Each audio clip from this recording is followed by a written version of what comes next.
Assalamualaikum warahmatullahi wabarakatuh. Pertama-tama yang saya hormati Bapak Muhammad Faisal selaku pengampu mata kuliah perencanaan pajak dan teman-teman saya yang saya banggakan dan saya cintai. Pada kesempatan kali ini, kelompok kami yaitu kelompok 5 akan mempresentasikan atau menjelaskan materi tentang perencanaan pajak melalui pajak pertambahan nilai atau PPN. Saya sebagai moderator sekaligus pemateri dan dua teman saya yaitu Ade Fariska dan Suhadia akan menjelaskan materi tersebut. Untuk menyingkat waktu, langsung saja kepada pemateri pertama yaitu Ade Fariska dan nanti akan diteruskan oleh pemateri kedua saya sendiri dan pemateri terakhir yaitu Suhadia. Assalamualaikum warahmatullahi wabarakatuh. Nah, di sini saya, pemateri pertama, akan menjelaskan 3 poin. Yang pertama itu ada kewajiban PPN dan pengukuhan PKP. Yang kedua itu ada objek dan non-objek PPN. Terus yang ketiga itu ada mekanisme pemungutan PPN dan tarif PPN. Saya akan menjelaskan satu persatu. Yang pertama itu kewajiban PPN dan pengukuhan PPN. Nah, di sini ada syarat dan kewajiban di mana pengusaha itu harus memenuhi syarat. Di antaranya ada 3. Yang pertama itu memiliki pendapatan bruto. Terus yang kedua itu melewati sesi survei. Terus yang ketiga itu melengkapi dokumen dan syarat. Di sini juga ada kewajiban yang harus ditanggung oleh PKP. Ada 5 kewajiban. Yang pertama itu wajib melaporkan usahanya untuk dikukuhkan sebagai PKP dengan memiliki omset sebesar 4,8 miliar per tahunnya. Terus yang kedua itu PKP wajib memungut PPN dan PPNBM terutang. Terus kewajiban yang ketiga itu ada PKP wajib menyetor PPN yang masih harus dibayar dalam pajak keluaran lebih besar dari pajak yang masuk.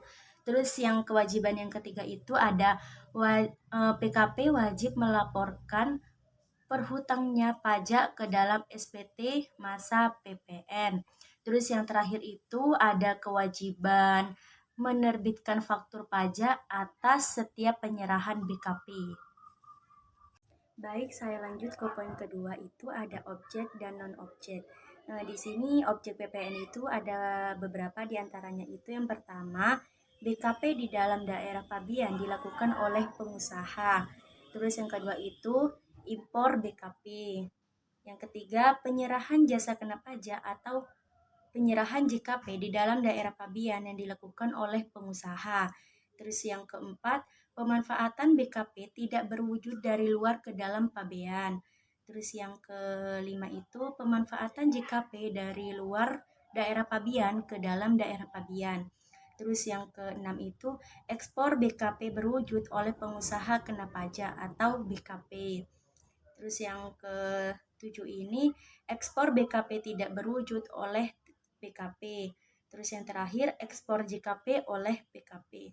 Nah, BKP di sini barang kena pajak yaitu barang berwujud menurut sifat atau hukumnya dapat barang yang bergerak atau tidak bergerak, berwujud atau tidak berwujud, yang dikenakan pajak berdasarkan Undang-Undang Pajak Pertambahan Nilai. Terus ada jasa kena pajak atau JKP. Maksudnya di sini setiap kegiatan pelayanan berdasarkan surat perikatan atau perbuatan hukum yang menyebabkan suatu barang, fasilitas atau kemudahan termasuk jasa yang menghasilkan barang. Itu termasuk jasa kena pajak atau JKP.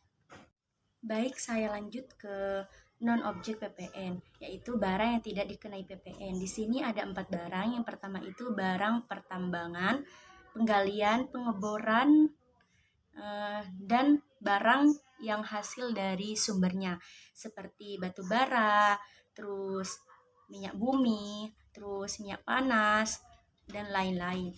Terus yang kedua itu ada barang kebutuhan pokok yang sangat dibutuhkan oleh masyarakat, seperti beras, jagung, terus kedelai, susu, dan lain-lain.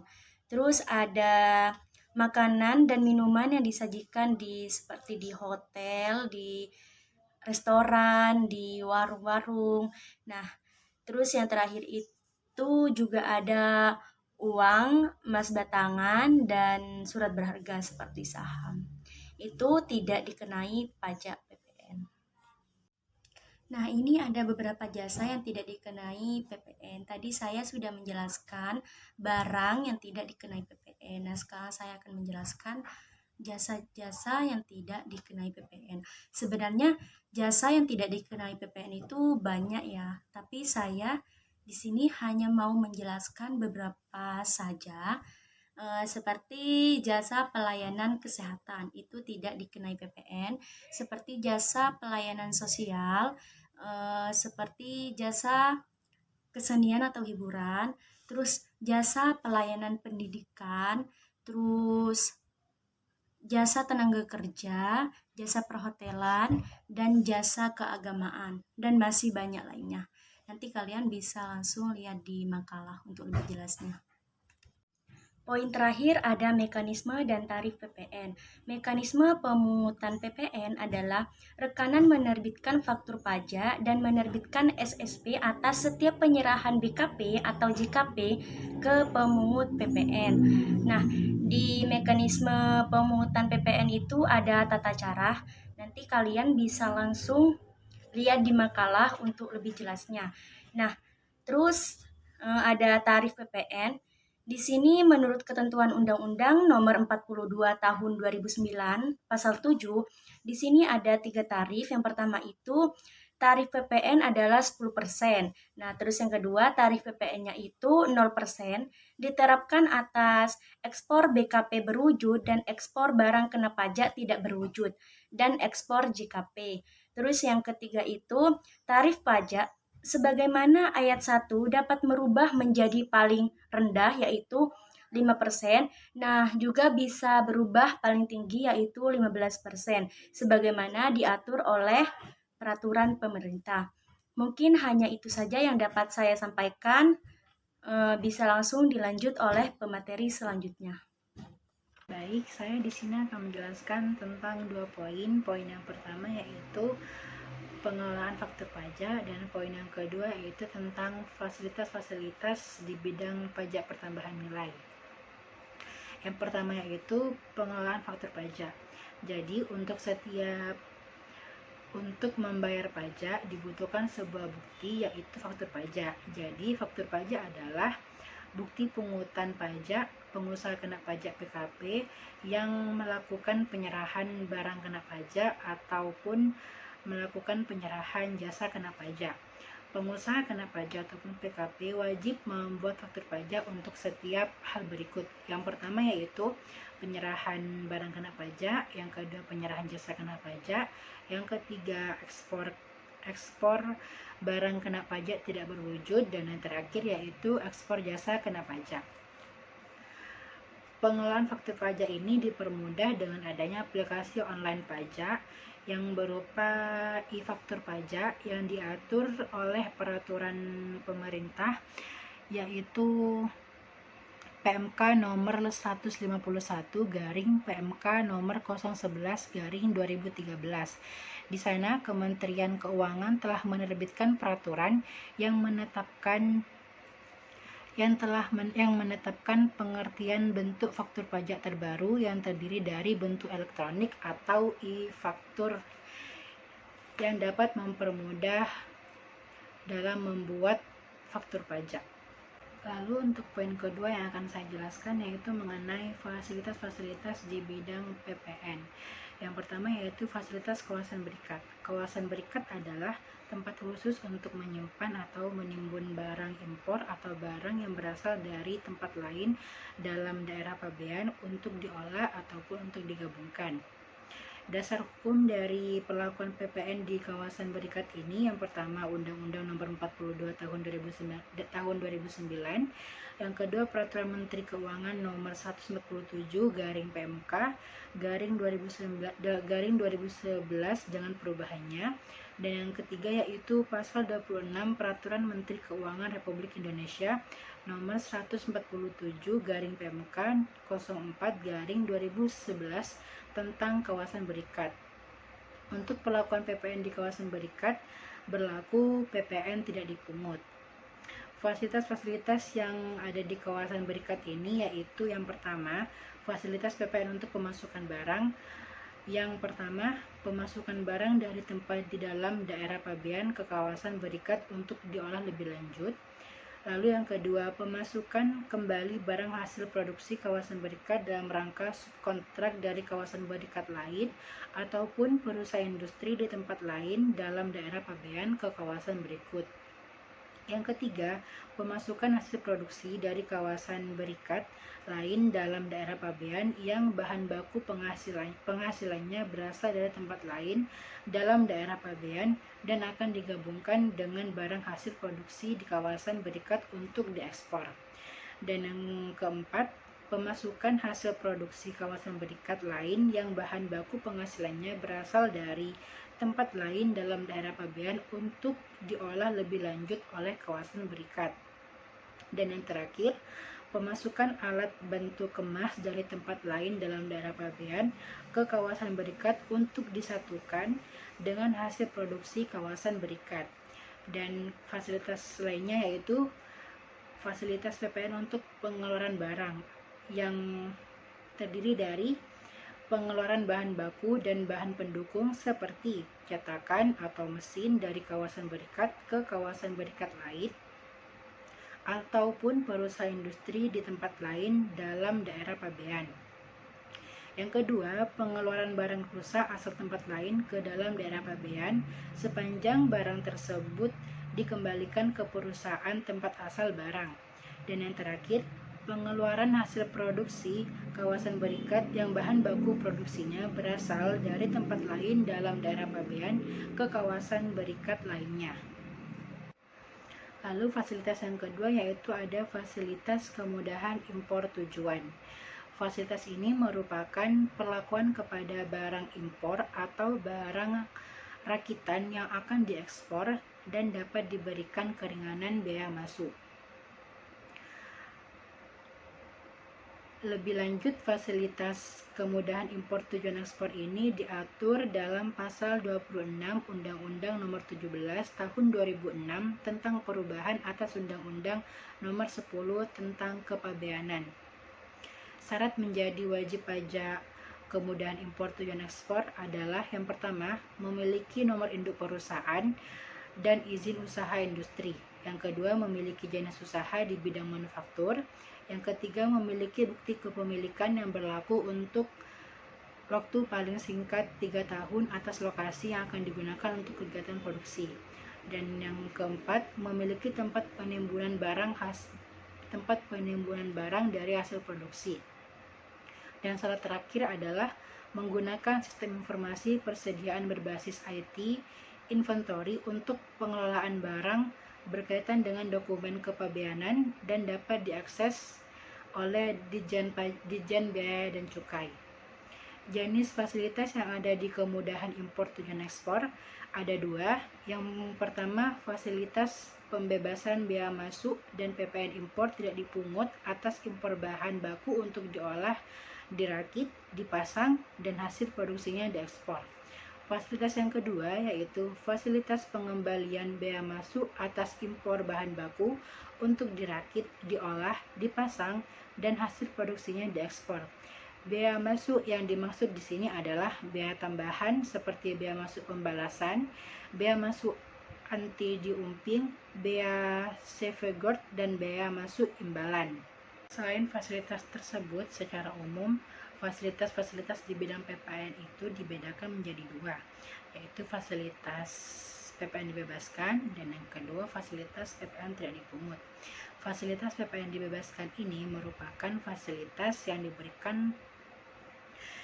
diberikan untuk kegiatan usaha tertentu ataupun untuk penyerahan BKP dan JKP tertentu berdasarkan pasal 16B ayat 1 Undang-Undang PPN. Fasilitas pembebasan PPN ini diberikan untuk Yang pertama untuk kegiatan di kawasan tertentu ataupun tempat tertentu di dalam daerah pabean. Yang kedua, penyerahan BKP tertentu ataupun penyerahan JKP tertentu. Yang ketiga, impor BKP tertentu. Yang keempat, pemanfaatan BKP tidak berwujud dari luar daerah pabean ke dalam daerah pabean. Dan yang terakhir, diberikan untuk pemanfaatan JKP tertentu dari daerah pabean ke dalam dari luar daerah pabean ke dalam daerah pabean. Fasilitas yang kedua yaitu ada fasilitas PPN tidak dipungut. Fasilitas PPN tidak dipungut ini hampir sama dengan fasilitas PPN dibebaskan, hanya saja fasilitas PPN tidak dipungut, pajak masukan yang berkaitan dengan penyerahan BKP ataupun penyerahan JKP yang mendapat fasilitas dimaksud tetap dapat dikreditkan. Itu saja yang saya dapat jelaskan. Untuk penjelasan berikutnya akan dijelaskan oleh teman saya. Baik, di sini saya akan menjelaskan tentang restitusi PPN. Restitusi adalah permohonan pengembalian pembayaran pajak yang diajukan wajib pajak ke negara. Dasar pengajuan restitusi adalah kelebihan bayar yang dialami oleh wajib pajak, sedangkan restitusi PPN adalah pengajuan pengembalian pembayaran pajak oleh PKP. Aturan restitusi. Prosedur yang dapat dilakukan PKP yaitu yang pertama, mengajukan permohonan restitusi PPN dengan mengisi SPT masa PPN atau memberi tanda silang pada kolom dikembalikan.